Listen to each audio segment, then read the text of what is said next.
കൊല്ലം തേനി ദേശീയപാത 183-ന്റെ വികസനവുമായി ബന്ധപ്പെട്ട പ്രവർത്തനങ്ങൾ വേഗത്തിലാക്കുന്നതിനായി കേന്ദ്ര ഉപരിതല ഗതാഗത വകുപ്പ് മന്ത്രി നിതിൻ ഗഡ്കരിയെ കണ്ട് ആവശ്യങ്ങൾ ഉന്നയിച്ചതായി കൊടിക്കുന്നിൽ സുരേഷ് MP അറിയിച്ചു.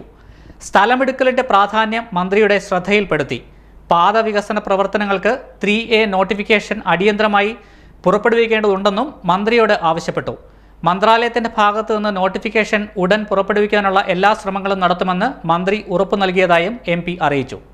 കൊല്ലം തേനി ദേശീയപാത 183-ന്റെ വികസനവുമായി ബന്ധപ്പെട്ട പ്രവർത്തനങ്ങൾ വേഗത്തിലാക്കുന്നതിനായി കേന്ദ്ര ഉപരിതല ഗതാഗത വകുപ്പ് മന്ത്രി നിതിൻ ഗഡ്കരിയെ കണ്ട് ആവശ്യങ്ങൾ ഉന്നയിച്ചതായി കൊടിക്കുന്നിൽ സുരേഷ് MP അറിയിച്ചു.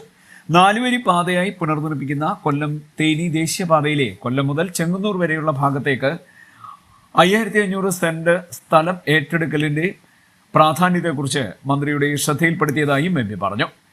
ഈ സ്ഥലമെടുത്ത് പാത വികസന പ്രവർത്തനങ്ങൾക്കും 3A നോട്ടിഫിക്കേഷൻ അടിയന്തരമായി പുറപ്പെടുവിക്കേണ്ടതിനെക്കുറിച്ചും മന്ത്രിയോട് സംസാരിച്ചുവെന്നും MP പറഞ്ഞു. മന്ത്രാലയത്തിന്റെ ഭാഗത്തു നിന്നും 3A നോട്ടിഫിക്കേഷൻ ഉടൻ പുറപ്പെടുവിക്കുവാനുള്ള എല്ലാ ശ്രമങ്ങളും നടത്തുമെന്ന് മന്ത്രി ഉറപ്പു നൽകിയതായി കൊടിക്കുന്നിൽ സുരേഷ് MP പറഞ്ഞു. ആദ്യഘട്ടത്തിൽ കൊല്ലം അഞ്ചാലുമൂട്, കുണ്ടറ, ചുറ്റുമല, ഭരണിക്കാവ്, ചക്കൊള്ളി, താമരക്കുളം, ചാരുമൂട്, ചുനക്കര, കൊല്ലകടവ്, ചെങ്ങന്നൂർ തുടങ്ങിയ സ്ഥലങ്ങളിൽ സ്ഥലം ഏറ്റെടുക്കലിനുള്ള നടപടികൾ ആരംഭിക്കും. ചെങ്ങന്നൂർ മുതൽ കോട്ടയം വരെയുള്ള ഭാഗങ്ങളിലെ അടിയന്തര വികസന പ്രവർത്തനങ്ങൾക്കായി 36 കോടി രൂപ നിലവിൽ അനുവദിച്ചിട്ടുമുണ്ട്.